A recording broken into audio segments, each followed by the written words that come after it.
Parliament. With you on live commentary, my name is Taz Puri, alongside Jason Manja, our sign language interpreter, and of course Chola Kauma will join in later. And today we do expect the Youth Parliament to consider one motion and one question for oral answer under Standing Order 80. The motion will be moved by Mr. Jameson Mulea, who is a local member of Parliament, urging that this House places on record its thanks to the government on the impact of free education and meal allowances in Zambia's education sector. So that's the motion that we expect the Youth Parliament to consider this morning. And we also expect the Youth Parliament to consider one question for oral answer understanding Order 80. This is a question of ordinary nature, and this question is expected to be asked by Ms. Jemima Mwaba, who is Kanyama Member of Parliament. Her question will be directed to the Minister of Energy. In part A, she wants to know what long-term plans does the government have to address the ongoing energy crisis that has resulted in prolonged power outages. In B, she wants to know what specific measures are being implemented to ensure a stable and sustainable supply of electricity in the coming years. And in part C, she wants to know what timelines has the Ministry for achieving significant improvements in power generation distribution capacity. So this is the business that we expect the Youth Parliament to consider today, 3rd November 2025. Remember, you can also follow these proceedings on Parliament Radio. And just now we're about to see Mr. Speaker's procession making its way into the chamber. I take you to the floor of the House. Keep watching Parliament Television. Honorable members of the Students' Parliament, Mr. Speaker.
Prayer. Almighty God, who in your infinite wisdom and providential goodness has appointed the offices of leaders and parliaments for the welfare of society and the just government of the people, we beseech you to consider with your abundant favor us, your servants, whom you have been pleased to call to the performance of such important responsibilities in this land. Let your blessing descend upon us here in Parliament assembled encourage that we may, as in your presence, treat and consider all matters that shall come under our deliberation in so just and faithful a manner as to promote your honor and glory, and to advance the peace, prosperity, and welfare of our country, and of those whose interests you have committed under our charge. Amen.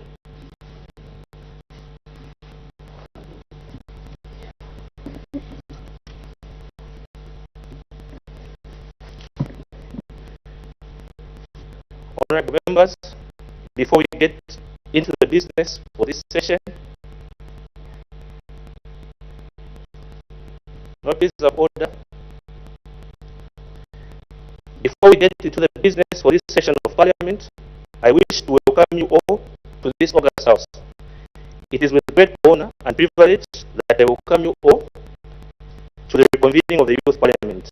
Today marks yet another significant moment for the future of our nation, as we, the youth, have been given a platform to express our voices. The Youth Parliament represents the ideals of democracy, active participation, and the empowerment of the youth. Honorable members, we, the youth, have a unique opportunity to shape the conversations that will drive progress and influence the decisions of tomorrow. As we embark on this session of Parliament, I encourage each one of you to engage with passion, respect, and the spirit of collaboration. Your perspectives matter, and your contributions will play a crucial role in creating a better society for all. I invite you to exercise your freedom of speech and debate without fear. Let us work together in building a prosperous future for our nation. I look forward to the insightful debates and ideas that will emerge from our deliberations. I thank you.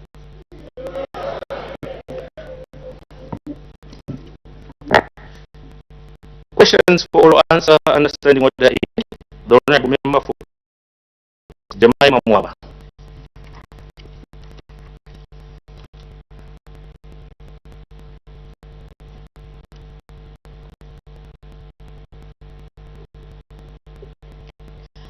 Thank you so much, Mr. Speaker.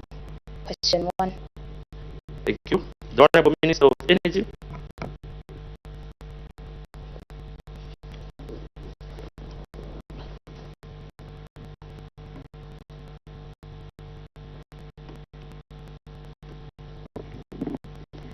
Thank you very much, Mr. Speaker, and good morning, members of the August House.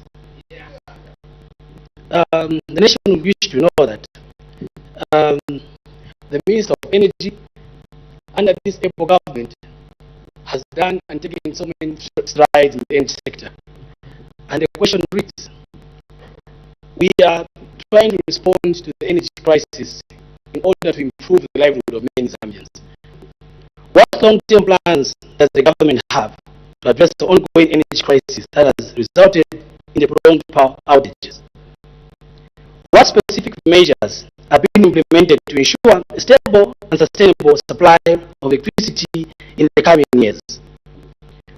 What timelines has this government, through the Ministry of Energy, set for achieving significant improvements in power generation and distribution with regards to its capacity?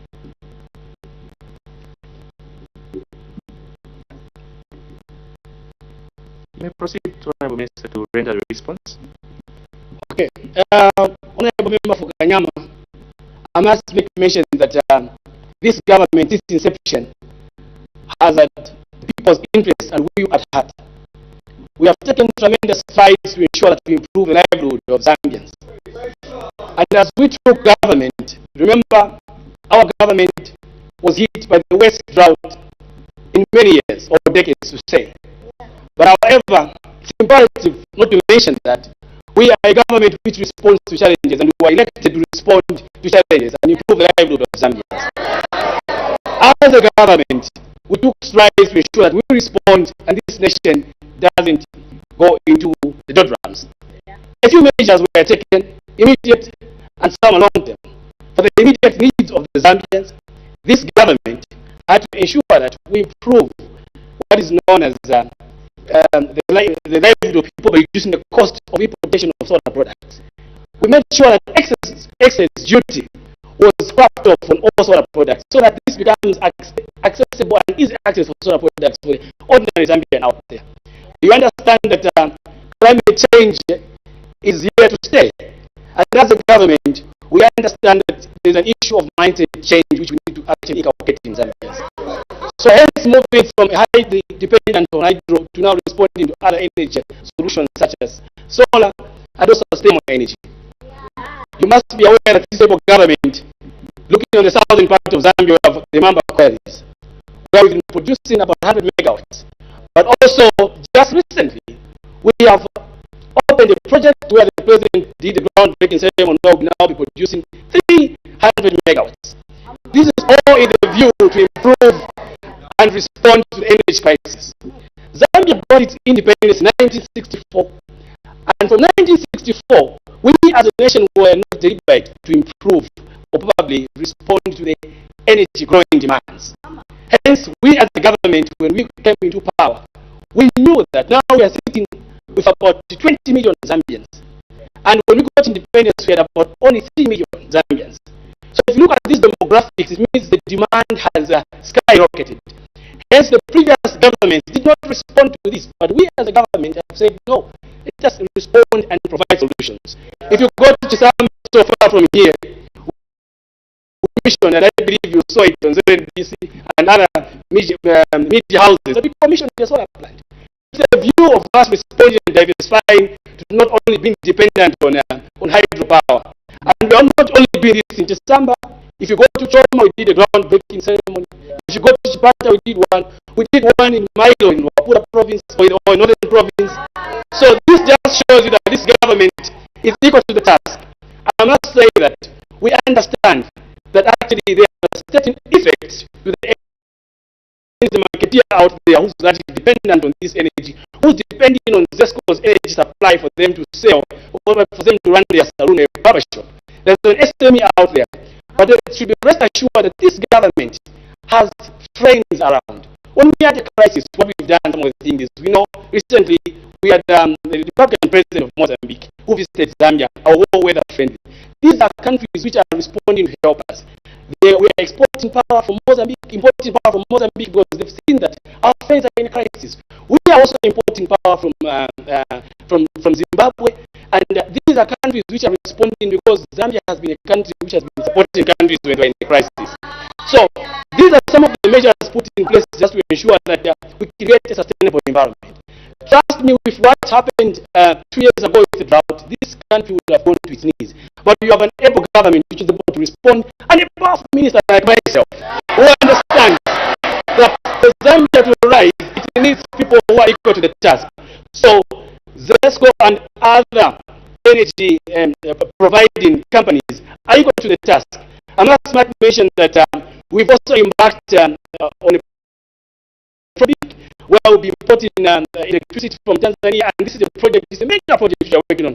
Also on policy, I must say that this government runs on policy. We are very methodical. And when we say we're methodical, we have to change the policy regards energy sector. We have done what is known as an open framework policy, which means that the energy sector has been opened up to every citizen. To end the current demands of energy, it calls for you, honorable member of Kanyama, to participate. We've opened what is known as net metering. I believe this is a new technology, especially for people in Kanyama, but I believe that you should embrace net metering, because net metering entails that you as a citizen who has a solar panel, you should be able to export that excess power to ZESCO. You are contributing energy to the grid.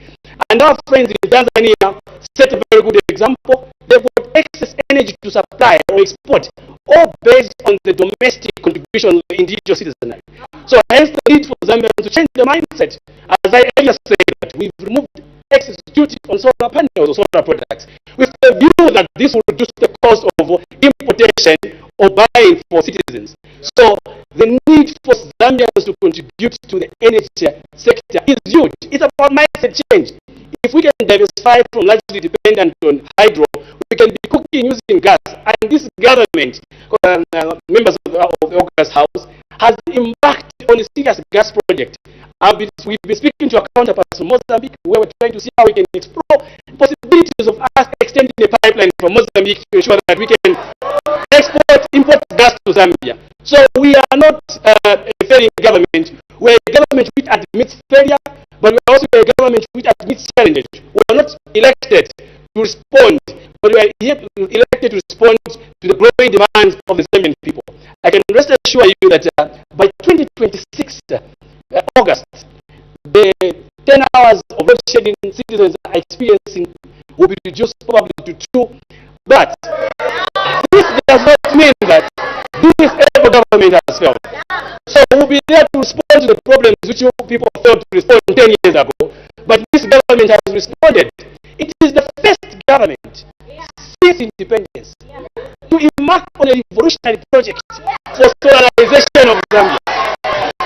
And hence the need for members of this Congress on the other side of the House to support this cause. Members of Parliament, we are urging you to go to your different constituencies, see where the opportunities where government is coming. You are elected to create solutions. Give us those hydropower stations in your areas so that we work together. Talk to your chiefs, talk to traditional leaders. We need to grow this nation. Zambia can only grow and develop if we put our heads together. We've done enough politics in the years, but it's time for us to develop an economic trajectory which is dependent on the opposition and the ruling members of this house. So Zambia can rise, and Zambia is not only dependent on the ruling Minister, please wind up your response, please. Thank you very much, Mr. Speaker. So in conclusion, members of the House, I must say that this government is equal to the task, and for students in high institutions of learning, I know this usually comes up. We've responded. We are doing solar projects in different institutions. So you are rest assured, in my conclusion, that Zambia's economy is on the rise. Our GDP is increasing. Our economy was in the negatives, but now we are in the positive. Amid such a crisis. Thank you very much. Thank you. We'll now have supplementary questions. The Honorable Member of Kanyama, proceed with the supplementary question. Thank you, Mr. Speaker. Honorable Minister of Energy, thank you so much for your response. I heard you mention something about solar systems, how we as the citizens have been, the cost of importing solar systems, right, have been reduced. But then my question to you is, as Kanyama, people in Kanyama are still facing load shedding. And you know, one thing that we know is that we cannot continue eating promises. We need electricity so that we can cook the food we eat. I am telling you here that my people in Kanyama, as you already stated about technology, they cannot afford to import those solar panels. So, as the government, what are you going to do to help us immediately? Because we cannot wait forever.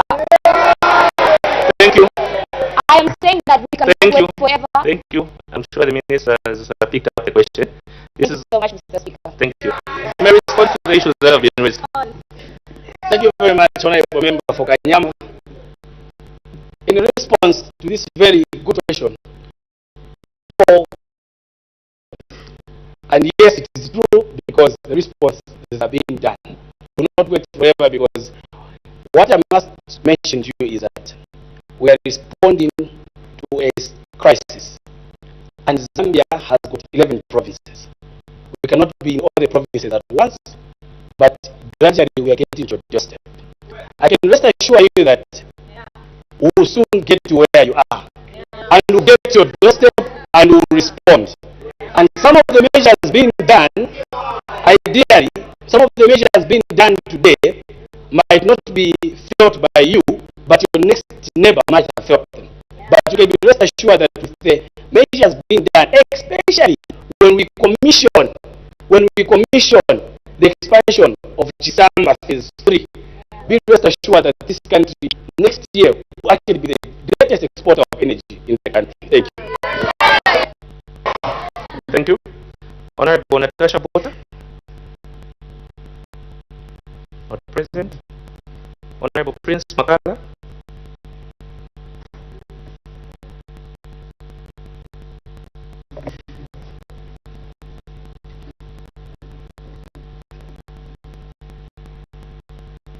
You may proceed. You may proceed. You may proceed.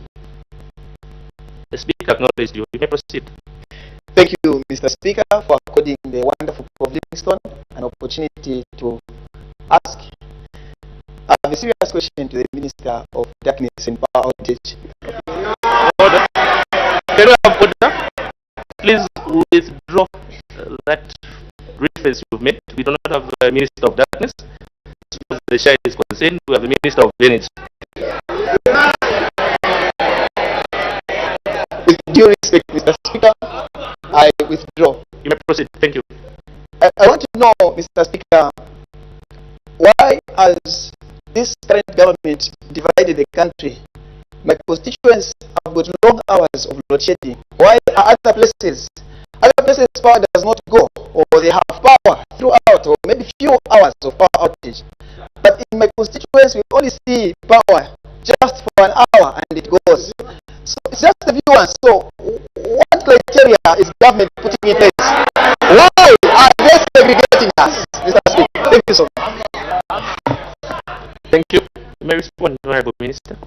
Thank you very much, people of Livingstone. Let me bring on record that probably this is what most members of the August House don't know. This country has got places which are not dependent on importation of power from neighboring countries. I will give an example.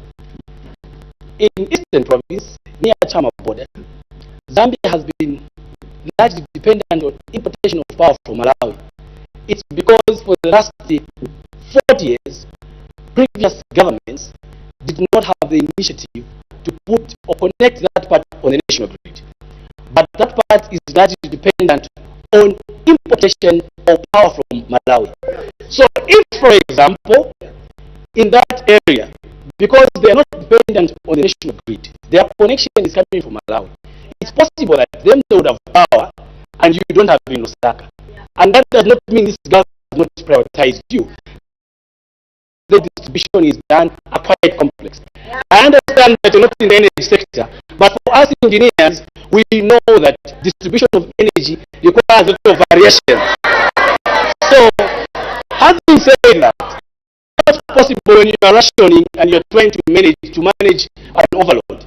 You have to put in measures to ensure that those turbines don't collapse. So it's a conversation which needs a whole academic theory for me to explain. But what needs to be done, honorable member, is we are managing the situation, and this is why it's called managing a crisis. It means we need to manage the load, and these are the issues of science. So let's have a conversation around it. Actually,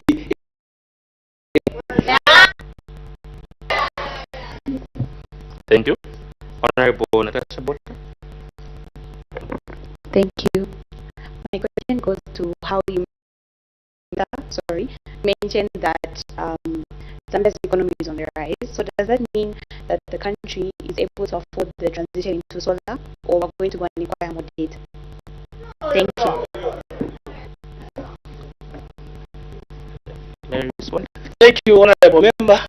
I must also thank you. I must say your suit looks very nice. Let me appreciate you. Okay, we are trying to revolutionize the energy sector. And members of the House, what I must mention, Mr. Speaker, is that a revolution requires. We've been dependent on hydro for so many years.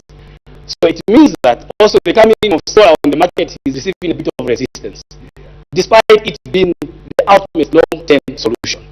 So gradually, with all these measures put in place, we know that one day, every house someday in Zambia will have a solar panel on its roof. And what this will do will reduce the dependence or the overload we are having on all these hydropower stations. And I gave a good example in my preamble that Tanzania, our neighboring country, is exporting power today, all because the majority of people in Tanzania, the citizenry, have solar panels. And what this has done, it has reduced dependence on citizens on the national grid. And also they're able to export the excess power to the national grid. Hence the nation having enough energy to be able to export. So the change of mindset requires you, who's a lawmaker, to go and explain to your people that this is what is happening. We need to diversify and invest in other energy sectors. So, having said that, I believe that this solution can only be achieved if you and I come together to raise awareness with regards to the solar situation in the country. Otherwise, solar is here to stay and climate issues are here to stay. The better we realize, the good for Zambia. Thank you. Honorable Simon Kazumba.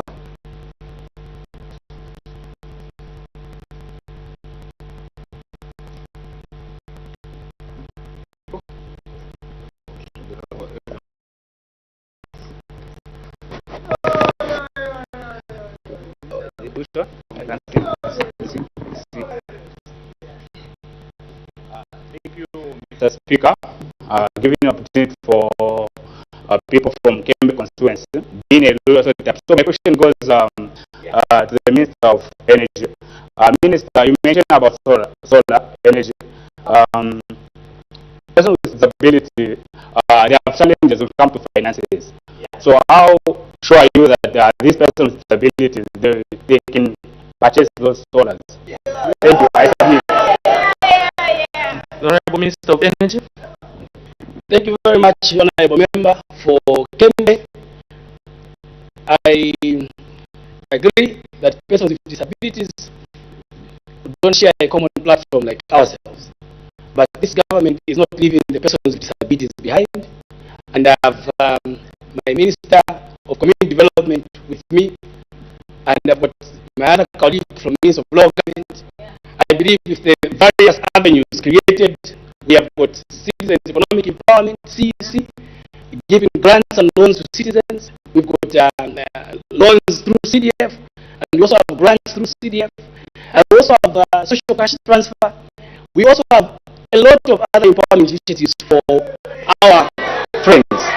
So this government is your government. I will immediately engage with my counterpart, Minister of Community Development, Minister of Small Medium Enterprise.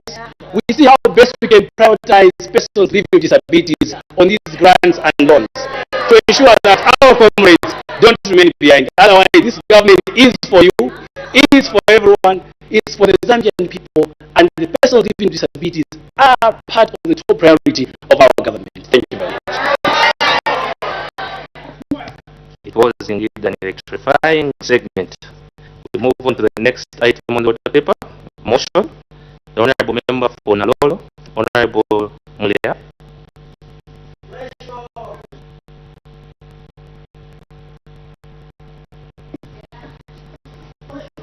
Mr. Speaker, I beg to move that this House places on record its thanks to the government on the impact of free education and meal allowances in Zambia's education sector. Thank you. Is the motion seconded?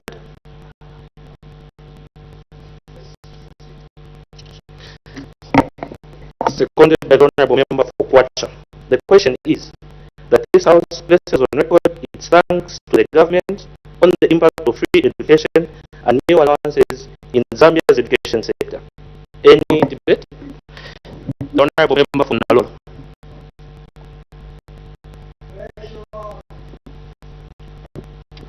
Mr. Speaker, in after 2021, when this government was formed, Mr. Speaker, there was a program that was worked out as a result of a debacle that our friends on the left had left. Mr. Speaker, the education sector had completely collapsed. Mr. Speaker, I must make mention that since this government's inception, Mr. Speaker, there was a program which was worked out through CDF. Apart from CDF, the increment in the national budget to allow the free education to be implemented by this government, Mr. Speaker, was one of the tremendous achievements that this government has done to these young people you are seeing today in this August House, Mr. Speaker.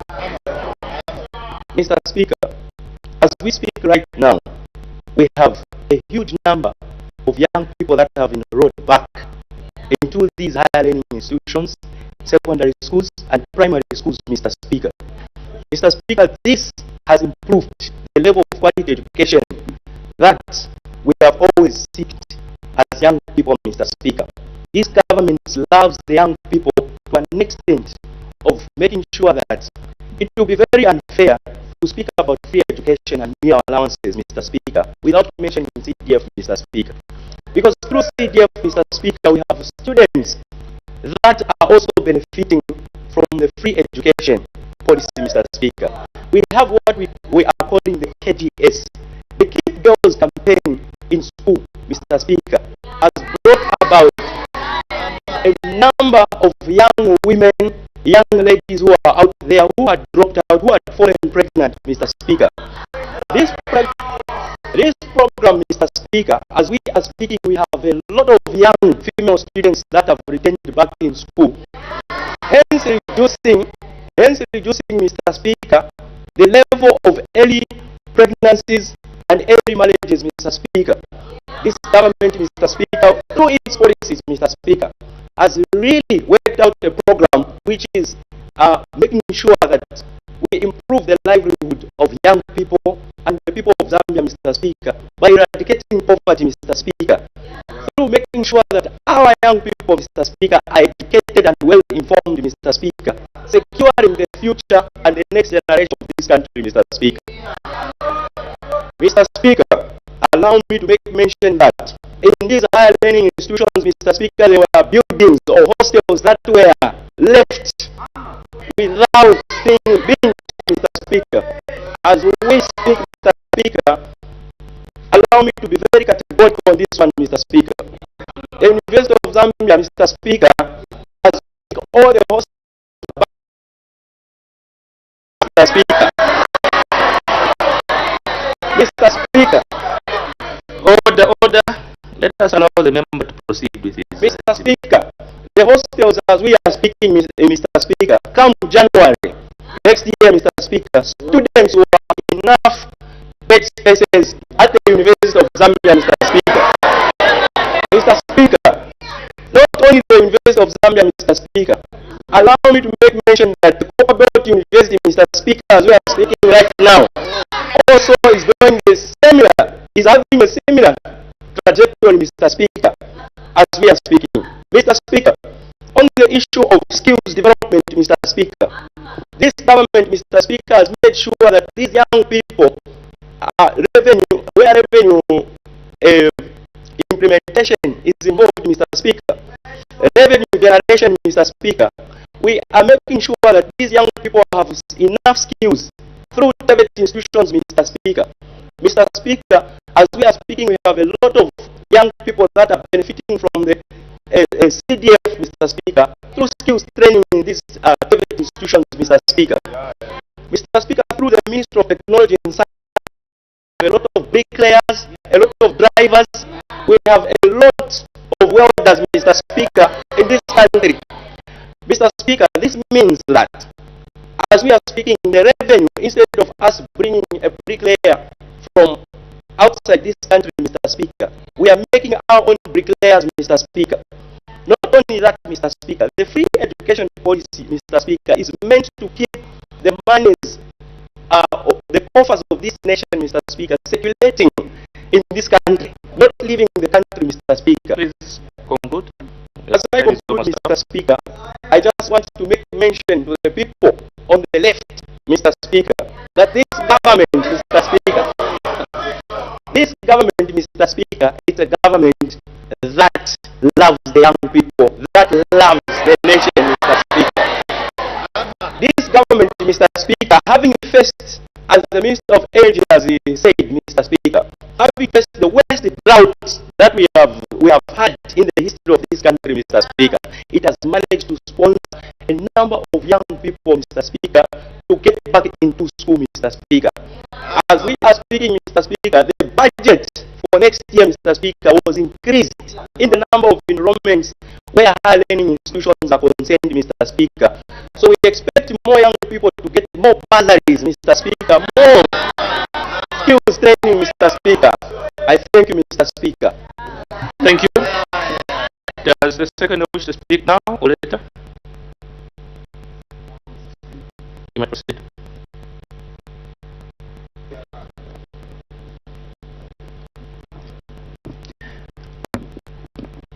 Mr. Speaker, may I begin by appreciating you for giving me this opportunity.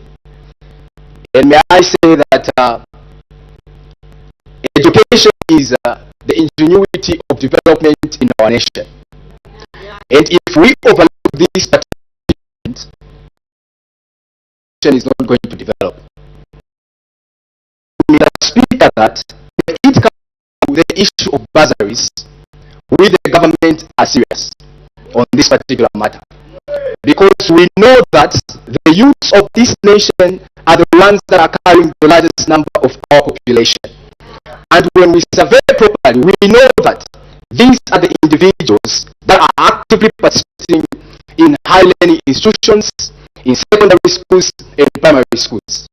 Mr. Speaker, may I also mention to say that this has bursaries to other institutions. Way back, it was just a few institutions that were benefiting.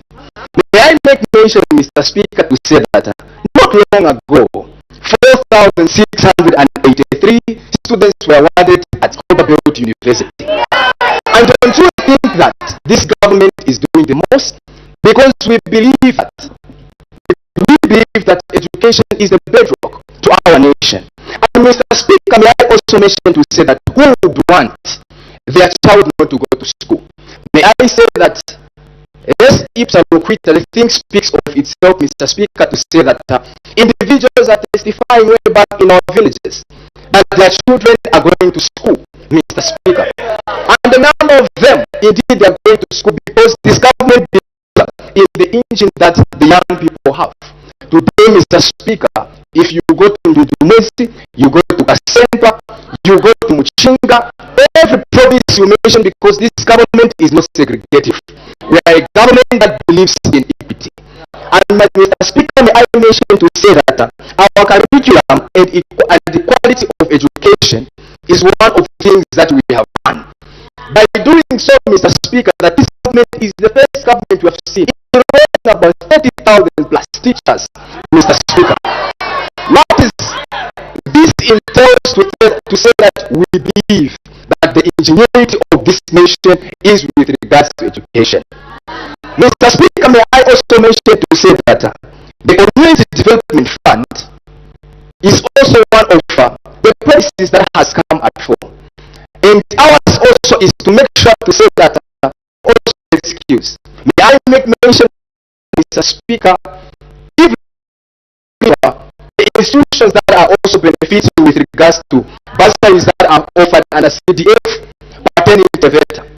Today, Mr. Speaker, we are producing engineers. Today, Mr. Speaker, agriculturists are coming at full. Time is up, honorable member. Thank you so much, Mr. Speaker. Of guidance, honorable members, as you debate, please speak a bit further from the mics. Do not be too loud.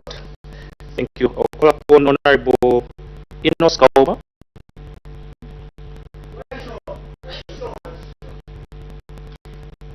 Not present. Honorable Akimpiri. Oh, you may proceed. Please indicate. Thank you, Mr. Speaker, for according me the opportunity. What hurts me a lot is to see people that are educated not being happy when they see other people being given a platform. Honorable member, order. The people on the left side. Order. Please speak through the chair. Retract the previous statement you made. That was offensive.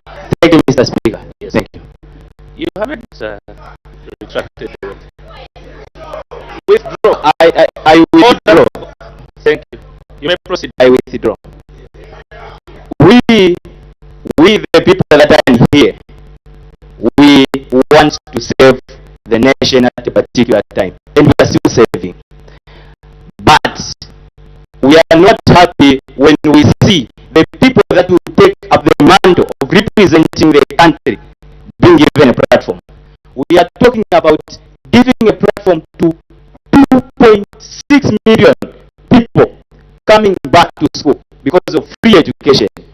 Yes, we are not happy. We don't want to appreciate the government. Is that okay? Is that being in order? Please. As I'm really guided, please speak further from the mic. You are very audible. We thank you. Don't worry. Don't worry. What? Let me continue. So here is the thing. With the people from this side, we are very clear that we are the government. We are the government that prioritize the people that will take up the mantle of this. We know to say soon from now, whether you like it or not, you are going to leave this country. You are going to leave the position that you are holding. And the only thing that you can do to see to it that you add value to the country is to help the people that will come after you. Otherwise, the people from the left, just join us if you failed to defeat us. Thank you so much.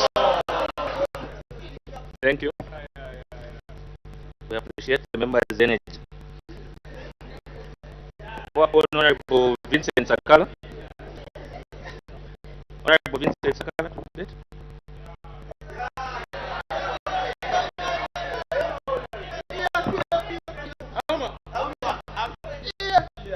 Thank you so much, Mr. Speaker, for giving the good people of Sinazongwe an opportunity to debate this motion. Mr. Speaker, we on your left, Mr. Speaker, are not against the free education. We on your left, Mr. Speaker, are not against the meal allowance. But what we are calling for is for these members on your right. May we have order? May we have order? Please let us maintain the decorum of this house. Like I was saying, Mr. Speaker, we on your left, Mr. Speaker, the opposition, are very united in supporting the meal allowances and supporting the free education. But, Mr. Speaker, we have an issue with the implementation. Mr. Speaker, coming from Sinazongwe constituents, we have over 700 students, pupils in one class, Mr. Speaker. When we look at service delivery, it affects not just the quality of education, but also affects the ability of our learners in attending classes. Mr. Speaker, the meal allowances in higher institutions.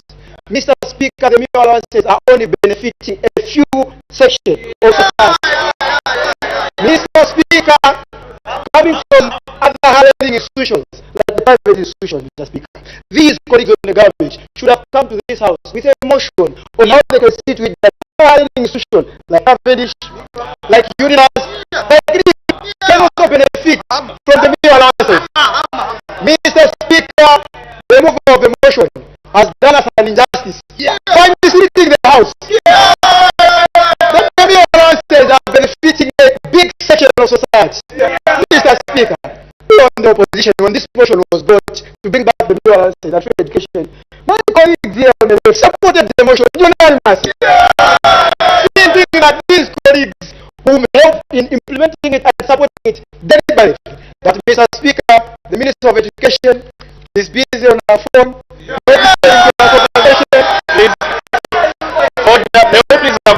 Please have order. I reiterate, I would not condone disorderly behavior. I do not want to send members out of the house. Please, you'll be given an opportunity to express yourselves. Let us do so in an orderly manner.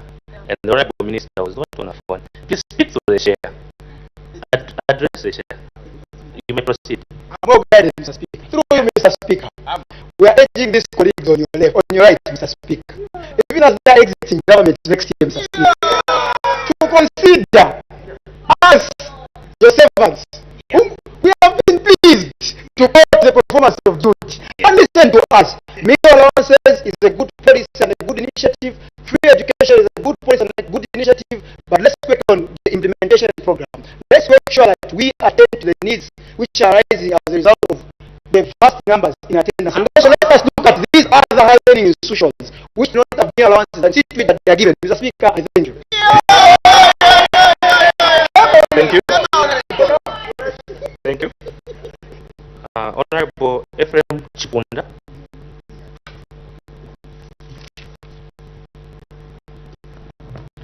Thank you, Mr. Speaker, for according this opportunity to the people of Nkana. My name is Chipunda Ephraim, the Honorable Member for Nkana. Mr. Speaker, I would love to give a common saying that we all know here, that not all that glitters is gold. And Mr. Speaker, sorry, under the surface of the earth, there is nothing, absolutely nothing that is free. Mr. Speaker, it might seem to be free education, Mr. Speaker, to the beneficiaries, those that are not paying. But the question that this House should ask itself is, where is the money coming to cater for those services that they should have paid for? Mr. Speaker, money is coming from the government. And when you now talk of the government, ask the next question, which is, where is the government getting the money to supplement and maintain and sustain these policies? Mr. Speaker, you are going to agree with me that the money is now coming from the taxpayers' money. Mr. Speaker, the free education policy is good, but at what cost has it come to us as Zambians? Mr. Speaker, you are going to agree with me that when you look at the 2026 proposed budget and the 2025 national budget, you are going to see a decline in the allocation of funds towards the social protection. Mr. Speaker, this is a vital sector in our country as it deals with the reduction of poverty and also the protection of the country. But Mr. Speaker, because of free education policy and that the government and the people on your right cannot sustain, they do not have funds, we are in a debt crisis and we do not have enough money to sustain these policies, they go on making the citizens of these countries to pay more tax. Mr. Speaker, recently here, we've seen that the government is trying to put taxes on the people or the youth they are saying they are helping. They are trying to put tax paying on social media platforms, on social the content creators, Mr. Speaker. They are now wanting them to start paying. Mr. Speaker, the burden is all being retained to the people of Zambia, and the young people are mostly affected. What we are saying here with my colleagues here on the left is that it is a good initiative, but it is costly and it needs proper implementations, proper strategies for the people of Zambia to also benefit. Mr. Speaker, accessibility to education has been provided, but is the quality the same? When you go to the University of Zambia, Mr. Speaker, you are going to find that there are people who are sitting down. Even on the wards, there are a lot of overcrowding. Mr. Speaker, Honorable Member, do you have evidence to that effect? That Mr. Speaker, evidence is there, Mr. Speaker. May you please address it? Mr. Speaker, it would be provided. Okay. Mr. Speaker, order. Mr. Speaker, quality over quantity is what we are saying as on the left. And what we are saying, Mr. Speaker, is that this policy has also brought inequality because there is no proper strategy or plan on who to access it. Even the wealthy are now claiming the free education. And your time is up. Thank you, Mr. Speaker. I please of order. That's the member that was on the floor to adduce evidence in relation to the assertions that there are students that are playing on the floor. Do you have that evidence? If you do not have that evidence, please, I have given you the floor to retract that part of the debate. Proceed. Kindly proceed to withdraw that assertion. Mr. Speaker, evidence is there and it will be provided in the next session. No, you, honorable member, withdraw that assertion. You do not have evidence to that effect. I withdraw, Mr. Speaker. Thank you.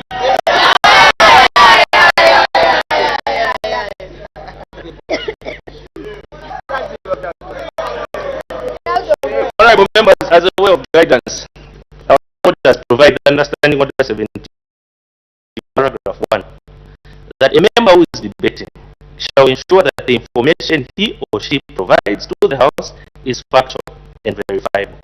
So as you debate, please ensure that your debates are factual, backed by facts. We may proceed. We'll call upon Honorable Katebe Makasa to debate.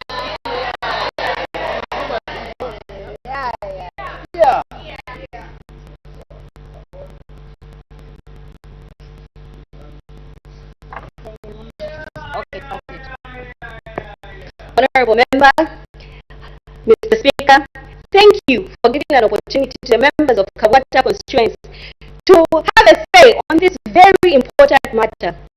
Mr. Speaker, the motion at hand today stands. The impact of free education and meal allowance in the Zambian education system.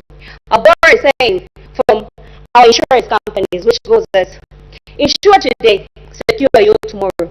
Mr. Speaker, we have ensured free education to secure a brighter future for our Zambia tomorrow.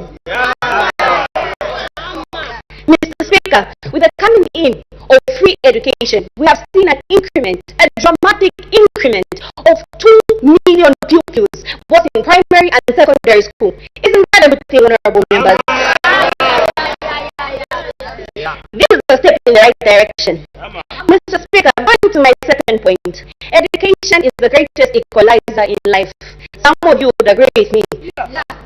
Mr. Speaker, we as a government have made it possible for a regular citizen and maybe even a son or daughter of a mayor to have an equal opportunity to succeed in life.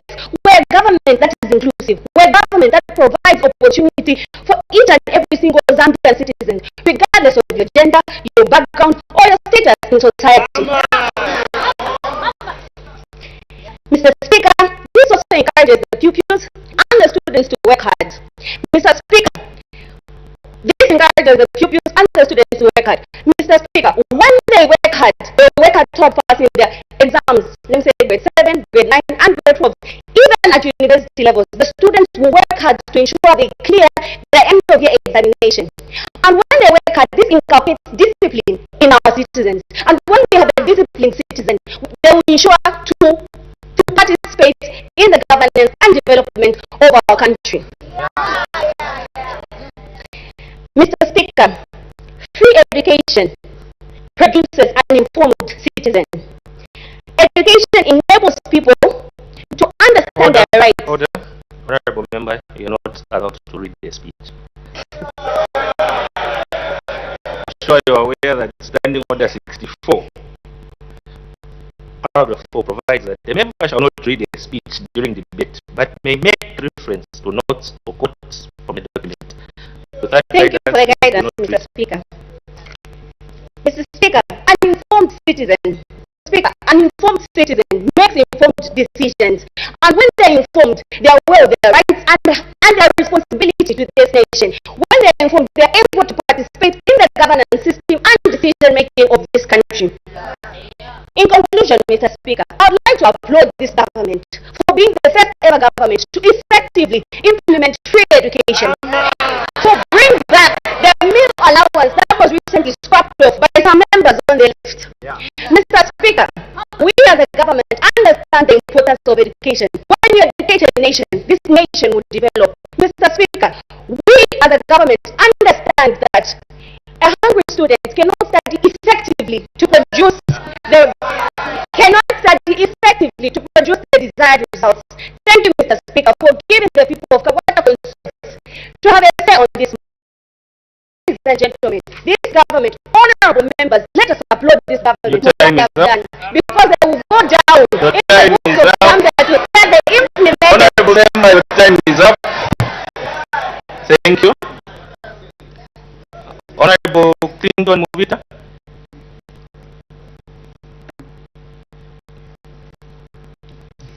Not present. You may proceed, honorable member. Please, when the speaker acknowledges you to debate, please proceed as soon as. Order, order. You may proceed with the debate, honorable.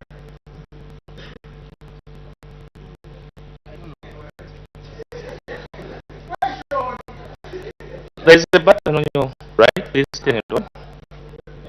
ICT, would you please assist us? The mic is on. You may proceed.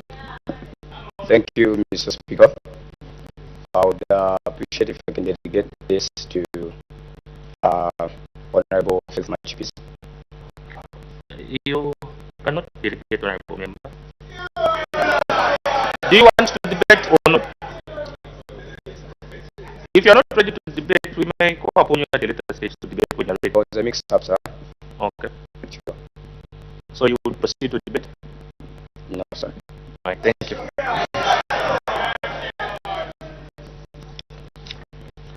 Honorable Agnes Piri.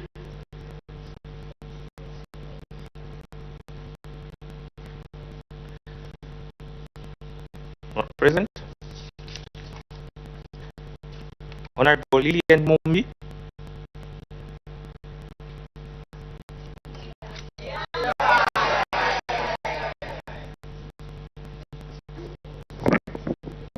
Thank you, Mr. Speaker, for this vast opportunity given to the people of Kabwe constituency. My full names are Lillian Mumbi, and I'm the honorable member representing the good people of Kabwe.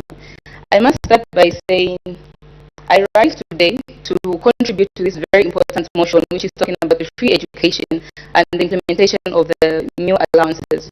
Now, honorable member, I stand here today to confirm and to assert that the government indeed has made sure that this policy has been able to I'm confirming in the state of what the government has done in implementation of this free education. I'll give an example of the good people of Kabwe constituency.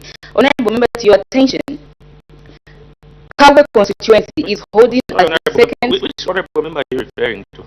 Mr. Speaker. Okay. Thank you for the correction, Mr. Speaker. Mr. Speaker, I must bring to your attention that Kabwe constituency in Southern Africa is recorded as one which is having the largest shanty compound in Southern Africa. Also, it is the largest shanty compound, the second largest in Africa as a whole. And because of this implementation of free education, I think it's very imperative that for the first time ever, we have children who are able to attend classes, not because it's judged by the weight or how heavy your parents' pockets are, but now it's a privilege. Every child is able to attend classes because of this implementation. And because of this, I heard honorable member from Ghana who mentioned to say we should value, yes, that we should value quality over quantity. And I feel in this statement, we cannot improve the quality of education for a student who's not in class. So we may have exaggerated 7 member students which we didn't even give proof. Honorable member for Sinazongwe. With this implementation here, we prefer that the quality will come second. We must be in those classes for us to improve the quality of learning. And Mr. Speaker, also I must bring to your attention that as one of our honorable members had mentioned to say, over 30,000 teachers were deployed, and this is the first time ever this has happened, to show that the government does not just work on the learners alone, but also those who are teaching them. So we are implementing both for the learners and for the tutors of our government in here today. Honorable Mr. Speaker, I must also mention to say the government, through its vision and leadership, we've invested in not just in infrastructure, but also in the minds of these children. Why are they students? Why am I calling them students? Because it's not just a privilege, it's a point. It's a right to learn. So now, with this being said, we've not invested only in buildings and infrastructures, but we've invested in the minds of these children. Mr. Speaker, also I must bring to your attention that in 2022, the government, after bringing this implementation, those 30,000, at first we were standing at 800,000 of children who are not in school. Your time is up. You may take a seat. Thank you so much, Mr. Speaker. Thank you. Honorable Lesa.